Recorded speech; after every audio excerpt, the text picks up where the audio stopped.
Let's take a few questions from the audience. Yes, sir. Hi, my name's David. Hey, Dave. How are you? You're here. I actually saw you guys live on the Sunset Strip about 76 or 77. Wow. My mom and her old man took me. I was about 13. There we go. At the Comedy Store. Yeah. Yeah. That was a great gig. It was Yeah, a great gig. good. Yeah. So I never thought I'd get a chance to tell you that. But I wanted to ask about you guys coming back together, working together after being apart for however long is. How that came about. Yeah, it was financial. We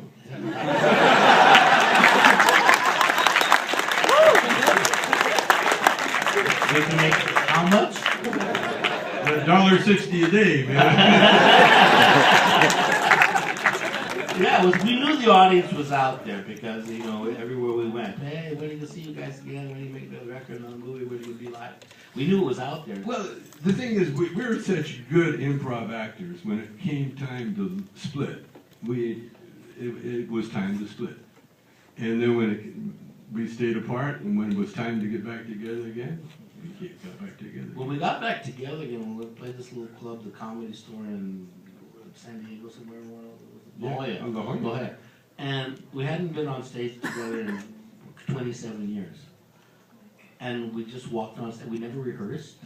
We never do anyway. We Except for Dave's not here. Yeah. That's why we don't rehearse anymore. We walked on stage and like we'd been apart for 27 seconds. Yeah. I mean, really, just It started. was freaky. I kept looking over at him and thinking, it was like a time flash, you know? All of a sudden, we're young and we got, you know, black hair, and he's got hair, and all of a sudden, I look at him, we look like someplace runner-up in a Cheech and Chong look-alike. But it was like, you know, it's like one of those things is, you know, doing a comedy team is really the hardest gambit in show business. That's why there are none. I mean, you look around, there's no comedy. And we're not gay. Gay-ish. It's a hard thing to do because you have to give up a lot. You know, you have to compromise a lot. And you have to find other people that will either give up a lot and can add at the same time. So it's like, and having this rhythm, we had this common frame of reference back there because we were influenced by the same guys, you know, especially making albums. We both knew Ken Nordine, we both knew Del Close and John Brent and all those people that, you know, nobody but us knew. And so when we referenced stuff, we both knew what we were talking about. So it was easy. And we were like jazz musicians, really, you know, that we could play. And we weren't counting anymore. 3, 4, 5. It's just like, we knew our instruments, you know. Shut up for a little while, let him play, you know, and come in. And that's what it is. And it's all weed influence. All we do.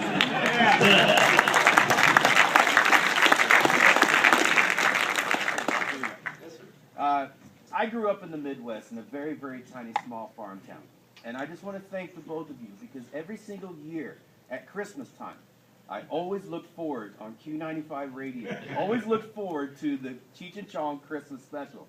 The Santa Claus and his old lady. Santa Claus and his old lady. That was the best A little bit more for Santa. But I just want to say that it was such a big influence to me that as a Latino, for you, Cheech, what kind of pressure and stress blowing up that quick in across the world as a Latino? How did you feel? I was about not that? pressure and stress, believe me. It was opportunity. I mean, it was like, wow, it's like, and they would come out of the woodwork. I didn't know we had this Mexicans in Akron, Ohio. What the fuck is this? And they would come out like, wow, it's good. And then in places where you knew there would be Latinos, man, they really came out in droves. And it was, but they were all together with everybody else at the same time, rednecks and hippies and black and white and Asian and all at the same time. But they had this common bond, you know, like this little weed music would come in their ear and bring them all together. It was like a Pied Piper, you know. And they'd come into the town and like, and they would appear. And like, wow. I had the same experience when I started traveling Chicano art, I'm a big collector of Chicano art, and I would take these shows, these Chicano art shows, to places where they had never seen Chicanos, or they thought they didn't see.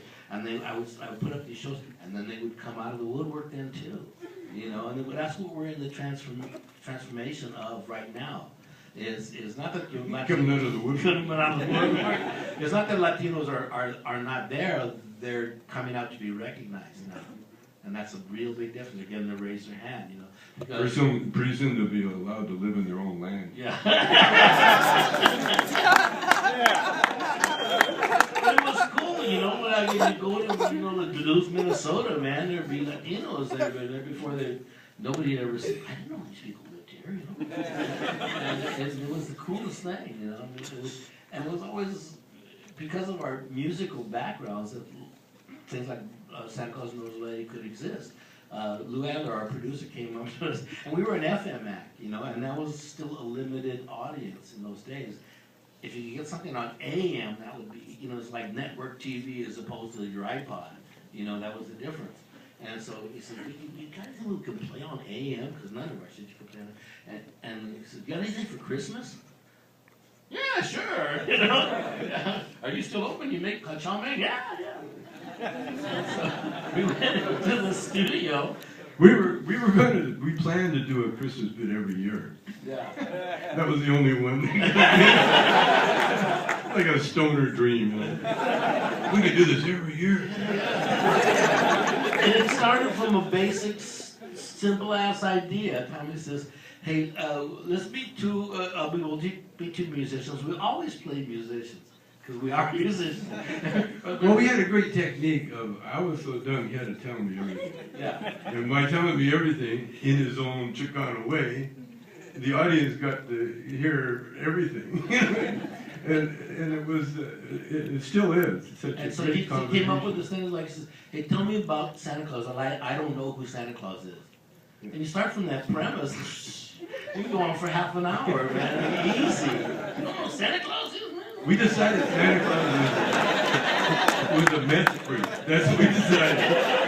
And that white powder was methamphetamine. And that's why it gets so skinny and go down. And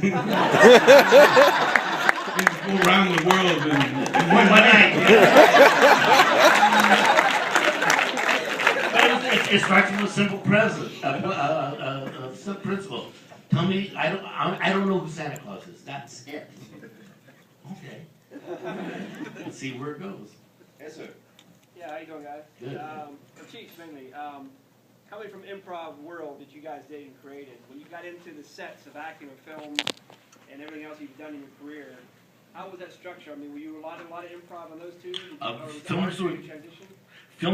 Our films, anyways, were exactly the same way. Yeah. What about the other films you did later on? Some of them, You know, like Tin Cup.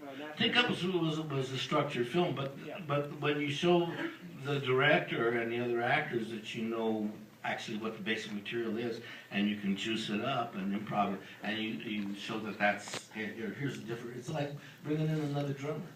Okay, let's play this one. Oh yeah, okay, and they start playing that way too, and then it loosens up the whole thing. You know, it's all music. It really is all music, and there's some. I mean, I've been in situations where you're on a sitcom for something, and they know it's a D, not the. Oh shit. Not much. Yes, sir. Elliot. Are you guys finally proud we have a president of the United States who admits that at age 16, he and a group of friends would go into a van, do a hot box thing, pass a joint around, and be listening to Cheech and Chong? I met him. I met when he was Senator Obama. I was in Chicago doing a fundraiser for the Mexican Museum, and he came out and he had just made the speech at the National Democratic Convention, and I didn't really know who he was. I just knew, this is this guy coming up. And I introduced myself to Senator Obama. My name is Cheech Marin. He says, I know who you are. So he says, like, I was raised in Hawaii and I was a surfer. Okay, you don't have to say no more. And I went and Googled him that night. I went on my room, Googled him, and said, Hawaii surfer, blah, blah, blah, went to Harvard, and blah. Yeah, this guy's a stoner. And he acts like a stoner, but a hip stoner. Hi, my name's Glenn. Been a big fan of yours for forever. I find Korsky Brothers to be one of my favorite films. Really? Yeah. I was wondering what those guys look like. I guess I'm not one. Did you have a hard time going from like the stereotype of being like a druggie in a movie to try and break into the new like era of like TV and film that kind of shuns that type of thing? Did you? No. I didn't hear the question.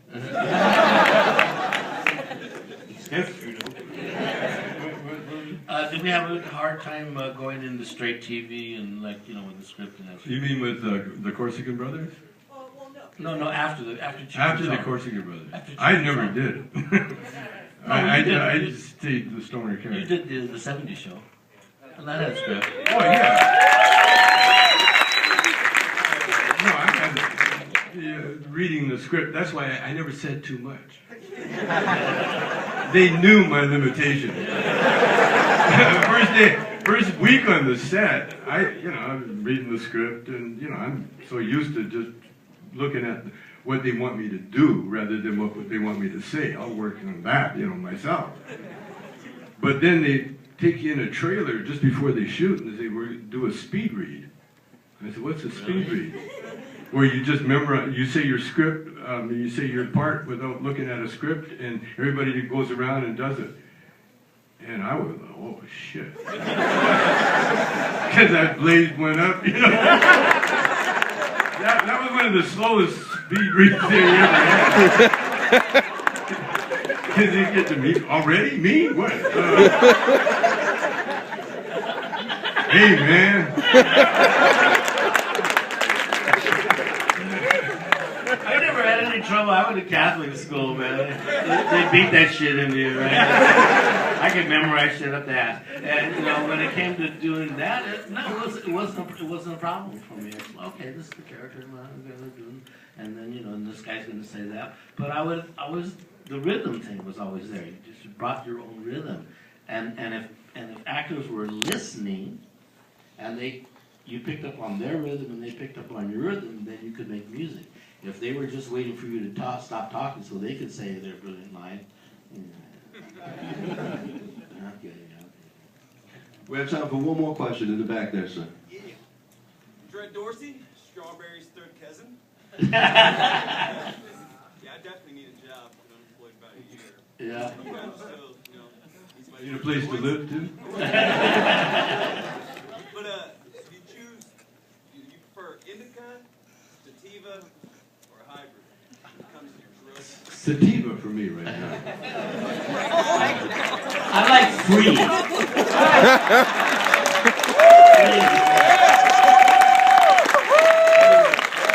Right now I'm medicating with Cushman.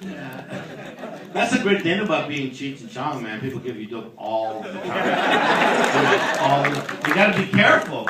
Sometimes you got to always consider the source. Really, that's the one part. This guy's fucking. He's not my guy. But Cheech is talking from experience. I am talking from experience. There's been times where I walked in his room and he's in bed with the covers up to his thing. And I said, "What happened?" And there's a guy, weird-looking guy, long hair. At the end of the bed, he goes, "Oh shit! I told him not to take so much." I still do that. I swear to God, man. It happens. I still tell me this thing the other day. I'm so stupid. Tell him what you did. All right. So we go to like these hemp festivals, and weed festivals, and the big conventions, and there's everybody's got every kind of thing, product they're trying to sell, and extract, and there's always 100 people around. Hey, take that! Hey, I'm really your fan. And they put the shit in the bag, and we get the bag home, and it's usually empty it out or give it away or whatever it is, and so there was this girl who had these like syringes, and they were, and it was like, and she said, it's like herbal a weed, and it has vitamins in it, and it's good. That's the only thing I remember. They had these little syringes in it, and they were like little plastic, like the doctor said, syringes. They sat on my desk, I swear to God, for 6 months. So the other day, a little bit of time on my hands, and I was cooking. I cook every day, and I was gonna make some dinner. I go, shit, I'm gonna try one of these little syringe things. I've eaten dope before, and it set up. The syringe had just a little thing at the end, it looked like one hitter. It looked like you were supposed to take that. I was sticky shit. And so I started to make dinner, and I started. Wow, that's pretty strong. And what it was is, and I'm reading the instructions, I'm that smart, and before it says, 2.5 millimeters of blah, blah, blah, blah, blah, and you were only supposed to take 0.0025 millimeters of this shit. So I take like about 20 doses of basically hash oil.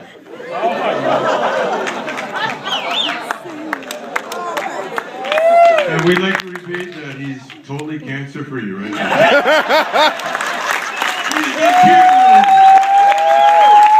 I've never been so stoned in my life. And my wife was from Russia. She don't know anything about this shit. And she was watching me, and she's, are you okay? I said, I don't know. And I couldn't walk. I couldn't get up. And I made dinner. I sat through the dinner. I was like, well, I can't eat this. So she said, well, would you be better if you got up and walked? I don't know. Can I get up? So I got up, and like, all right. And she says, well, you want to lay down? And I was like, no, don't let me fall asleep. Are you okay? And I'm just getting more and more and more fucking stoned. This happened last week. And so she goes, and she's starting to get a little worried, she says, well, is your heart not